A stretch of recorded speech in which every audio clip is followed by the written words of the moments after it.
అభివృద్ధికి ఆమడ దూరంలో, కయ్యాలు ఘర్షణలకు అడుగు దూరంలో ఉండే దేశం పాకిస్తాన్. ఏదో ఒక చోట అల్లర్లు, నిరసనలు అక్కడ సర్వసాధారణం. అందుకు చాలానే ఉదాహరణలు ఉన్నాయి. అభివృద్ధి విషయం పక్కన పెట్టి అనవసర విషయాలు తలనెత్తుకుని తిరుగుతారు పాక్ పాలకులు. వీటన్నింటికీ తోడు ఉగ్రవాదులకు ప్రధాన కేంద్రమని అంతర్జాతీయంగా పాకిస్తాన్కి ఓ మచ్చ ఉండనే ఉంది. ఈ తరుణంలో పాక్ ఆక్రమిత కశ్మీర్లో జరుగుతున్న అల్లర్లు, నిరసనకారులపై సైన్యం కాల్పులు జరపడం పట్ల పాక్ తీరు మరోసారి చర్చనీయాంశంగా మారింది. జేఏఏసీపై నిషేధం విధించడంతో ప్రారంభమైన అల్లర్లు పాకిస్తాన్ భద్రతా దళాలు, నిరసనకారుల మధ్య ఘర్షణల వరకు దారితీశాయి. పాక్ సైన్యం జరిపిన కాల్పుల్లో సుమారు 30 మందికి ప్రాణాలు కోల్పోయారు. పీఓకేలో అల్లర్లు చెలరేగడానికి గల కారణాలు ఏంటి? నిరసనకారుల డిమాండ్లు ఏమిటి? భారత్ ఏ విధంగా అప్రమత్తంగా ఉండాల్సిన అవసరం ఉంది?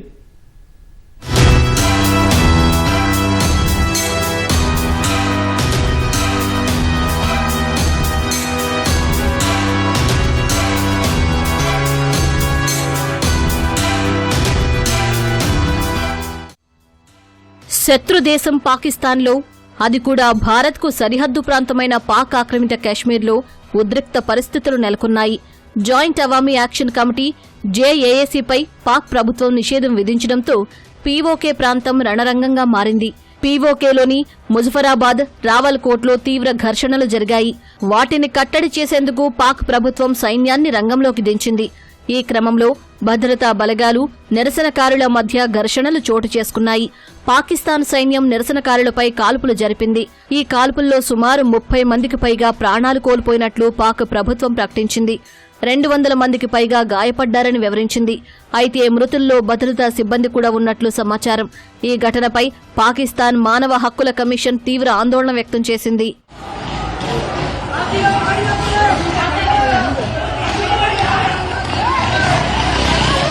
పాక్ ఆక్రమిత కశ్మీర్లో అసలేం జరిగింది? ఎందుకీ నిరసనలు? పాక్ సైన్యం కాల్పులు జరపాల్సిన పరిస్థితి ఎందుకొచ్చిందని చూస్తే, పాక్ ఆక్రమిత కశ్మీర్లో జూలై 27న అసెంబ్లీ ఎన్నికలు జరగనున్నాయి. అందుకు సంబంధించిన ఏర్పాట్లు కూడా జరుగుతున్నాయి. పీఓకే లెజిస్లేటివ్ అసెంబ్లీ పరిధిలో మొత్తం 53 సీట్లుండగా 45 స్థానాలకు నేరుగా ఎన్నికలు జరుగుతాయి. మిగిలిన 8 స్థానాలను మహిళలు, నిపుణులు, మత పెద్దలకు రిజర్వ్ చేశారు. అయితే 45 సీట్లలోని 12 స్థానాలను పీఓకేలోని స్థానికులకు కాకుండా పాక్లోని ఇతర ప్రాంతాల వారికి ప్రభుత్వం కేటాయించింది. వాటిని రద్దు చేయాలని జాయింట్ అవామీ యాక్షన్ కమిటీ కొన్నాళ్లుగా డిమాండ్ చేస్తోంది. అందుకోసం జూన్ 9న నిరసనలకు పిలుపునిచ్చింది. ఈ తరుణంలోనే జేఏఏసీపై ప్రభుత్వం నిషేధం విధిస్తున్నట్లు ఇటీవల అధికారులు ప్రకటించారు. దీంతో నిరసనకారులు రోడ్డెక్కారు. ఈ క్రమంలోనే రావల్కోట్ ప్రాంతంలో భద్రతా దళాలు జరిపిన కాల్పుల్లో ఓ వ్యాపారి ప్రాణాలు కోల్పోవడం తీవ్ర ఉద్రిక్తతలకు దారితీసింది. మృతదేహాన్ని తీసుకెళ్లేందుకు వచ్చిన జేఏసీ నిరసనకారులు స్థానిక ఆసుపత్రి మార్చురీ ముందు భారీ సంఖ్యలో గుమిగూడారు. వీరిని చెదరగొట్టేందుకు భద్రతా దళాలు ప్రయత్నించడం, నిరసనకారులు ఎదురు తిరగడంతో పరిస్థితి హింసాత్మకంగా మారింది. అత్యంత దారుణమైనటువంటి విషయం ఏంటంటే, ఒక కాల్పుల్లో మరణించినటువంటి వ్యక్తి అంత్యక్రియల్లో కూడా కాల్పులు జరిపి అక్కడ ఉన్నటువంటి ప్రజలను చెల్లాచెదురు చేయాల్సినటువంటి క్రూరమైనటువంటి విధానం పాకిస్తాన్ ప్రభుత్వం కూడా కొనసాగించడం నిజంగా మానవత్వాన్ని సిగ్గుచేటు.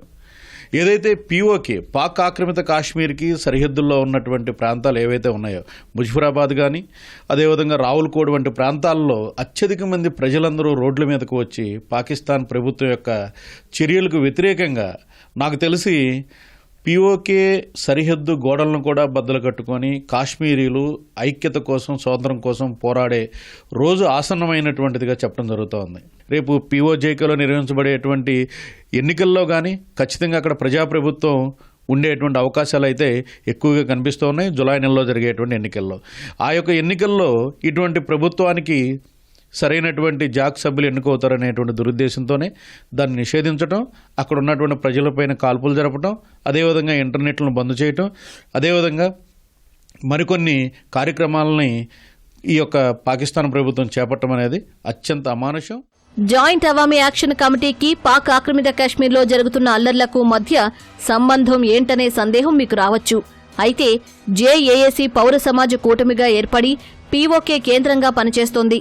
స్థానికుల హక్కుల కోసం కొన్నాళ్లుగా పోరాటం చేస్తోంది. పీఓకేలో ఆర్థిక, రాజకీయాలకు సంబంధించిన విషయాలపై ప్రభుత్వాన్ని ప్రశ్నిస్తూ వస్తోంది. స్థానిక వనరులను ఆ ప్రాంత అభివృద్ధికి వినియోగించడం లేదని ఆరోపణలు చేస్తోంది. అందులో భాగంగానే శరణార్థులకు కేటాయించిన సీట్లను రద్దు చేయాలని పిలుపునిచ్చింది. దీంతో యాంటీ టెర్రరిజం యాక్ట్ 2014 కింద పాక్ ప్రభుత్వం ఈ కమిటీపై నిషేధం విధించింది. ఆ సంస్థ ఉగ్రవాద కార్యకలాపాలకు పాల్పడుతోందని పాక్ ప్రభుత్వ ఆరోపణ. జేఏసీ కావాలనే సరిహద్దు ప్రాంతాల్లో అల్లర్లు జరిగేలా ప్రేరేపిస్తోందని విమర్శించింది. అందుకే ఈ నిర్ణయం తీసుకున్నట్లు ప్రకటించింది. దీంతో పాక్ ఆక్రమిత కాశ్మీర్లో ఒక్కసారిగా ఉద్రిక్త పరిస్థితులు నెలకొన్నాయి.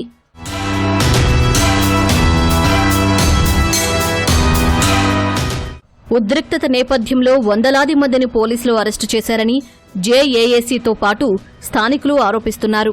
మృతుల సంఖ్య ఎక్కువగా ఉన్నప్పటికీ దానిని బయటకు రానివ్వడం లేదని అంటున్నారు. ఈ క్రమంలోనే జేఏఏసీ కమిటీలోని 4 నాయకుల సమాచారం తెలిపిన వారికి పాక్ ప్రభుత్వం ₹1 కోటి రివార్డు ప్రకటించింది. వీరిలో నవాజ్, ఉమర్ నజీర్, ఖవాజా, సర్దార్ అమర్ ఖాన్ ఉన్నారు. వీరి సమాచారం అందించిన వారి వివరాలు గోప్యంగా ఉంచుతామని స్పష్టం చేసింది. అయితే మున్ముందు అల్లర్లు మరింత ఉద్రిక్తంగా మారే అవకాశాలు ఉన్నాయని నిపుణులు అంచనా వేస్తున్నారు. ఎందుకంటే నిరసనకారులు స్థానికుల మద్దతును కూడగట్టుకున్నారు. స్థానిక అంశాలు, అక్కడి వనరులు, అసెంబ్లీ స్థానాల విషయంపై ఇప్పటికే ప్రజల్లో అవగాహన కల్పిస్తున్నారు. దీంతో నిరసనలు పెరిగే అవకాశం లేకపోలేదని అభిప్రాయపడుతున్నారు. అదే క్రమంలో సర్కారు అణచివేత కూడా అదే స్థాయిలో ఉంటుందని చెబుతున్నారు.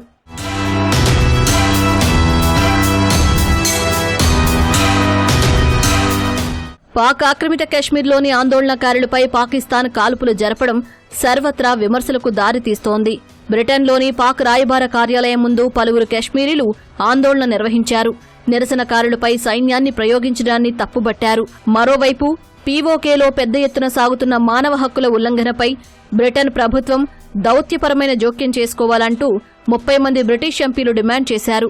ఈ మేరకు విదేశీ వ్యవహారాల శాఖకు లేఖ రాశారు. పీఓకేలో పౌరులపై కాల్పులు జరపడాన్ని భారత్ తీవ్రంగా ఖండించింది. ప్రజలపై పాక్ చూపుతున్న క్రూరత్వం, సాగిస్తున్న అకృత్యాలపై తీవ్ర ఆగ్రహం వ్యక్తం చేసింది.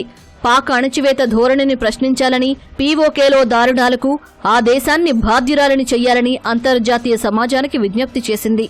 ఈ మేరకు విదేశీ వ్యవహారాల మంత్రిత్వ శాఖ అధికార ప్రతినిధి రణధీర్ జైస్వాల్ పేర్కొన్నారు.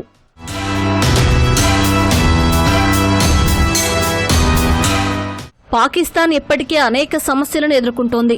ముఖ్యంగా పెరిగిన ధరలు, నిరుద్యోగం పట్ల దేశవ్యాప్తంగా చాలా చోట్ల ప్రభుత్వంపై నిరసనలు వ్యక్తమవుతున్నాయి. దీంతో తీవ్రమైన భద్రతా సమస్యలను ఎదుర్కొంటోంది దాయాది దేశం. అలాగే ఉగ్రవాదాన్ని ప్రోత్సహిస్తూ అంతర్జాతీయంగా అనేక విమర్శలను మూటగట్టుకుంది. వీటన్నింటికీ తోడు సరిహద్దు దేశాలతో వైరం పాకిస్తాన్కి ప్రధాన సమస్యగా మారింది. ముఖ్యంగా 3వ అతిపెద్ద ఆర్థిక వ్యవస్థగా ఎదుగుతున్న భారత్తో శత్రుత్వం పెంచుకోవడం ఆ దేశానికే భారీ నష్టాన్ని కలిగిస్తోంది. పాకిస్తాన్ అభివృద్ధిని పక్కన పెట్టి భారత్పై దాడులు చేయడంపై దృష్టి పెడుతోంది. దాయాది దేశం దుశ్చర్యలను ఎప్పటికప్పుడు భారత్ తిప్పికొట్టడంతో పాటు శత్రు దేశానికి సరైన బుద్ధి చెబుతోంది. ఆపరేషన్ సింధూర్లో ఈ విషయం స్పష్టమైంది. యుద్ధాల్లోనే కాకుండా పాకిస్తాన్ చేష్టలను అంతర్జాతీయ వేదికలపై ఎండగడుతోంది భారత్. దీంతో పాక్ పరిస్థితి మరీ దారుణంగా మారింది.